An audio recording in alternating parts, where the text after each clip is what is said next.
while discussing various possibilities of vowels and vowel-like articulations, we discussed various features related to vowels, right? In terms of the description which is possible traditionally.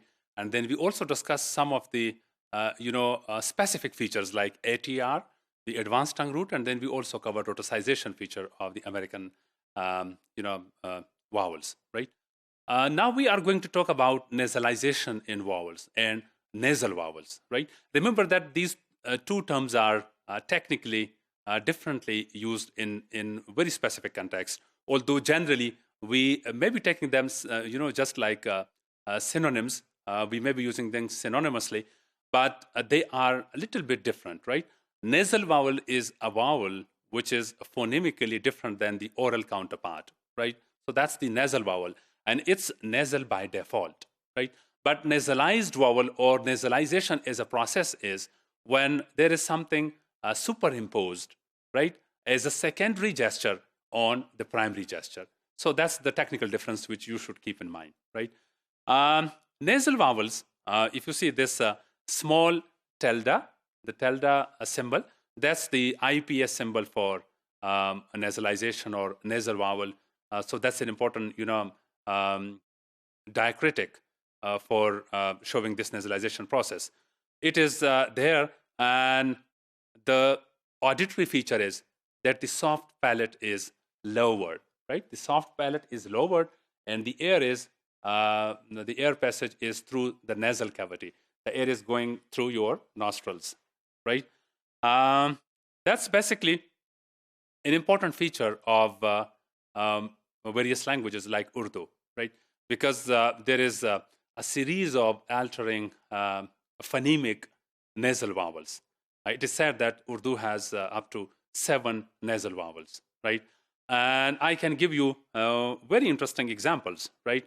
And the oral and nasal contrast is quite interesting. Like, for example, this when it is made in a nasal way, right? Like ha, usne kaha, ha, and then ha, yes. So so that's basically the nasalization which is taking place. Then a, like hey, so a, and when it is plural, so the meanings are different when it is nasal vowel. A, right? So a and a, that's the contrast between the two, oral vowel and then nasal vowel. And then also e and e, right? Like nahi and nahi, right? So that's another very good sort of vowel, nasal vowel in Urdu. And one more example, that's the oo and oo, मैं करता हूँ, right? So you cannot say मैं करता हूँ because that's not nasalized. The phonemic variation is there, and it would become hum, right? So that's oronasal process is very important, and it's even popular in some other languages as well, like the French language, right? In French, nasal vowels are very typical. You might have heard the name of the well-known French short story writer, right? Maupassant, right? So Maupassant, it's very typical in his name also, right? So French nasal vowels are also very important. And nasalization as a process can also take place in English also. Like that's the word man, when this is nasalized because of the nasal vowel. So that's a superimposition, okay? The process of nasalization is also possible in English.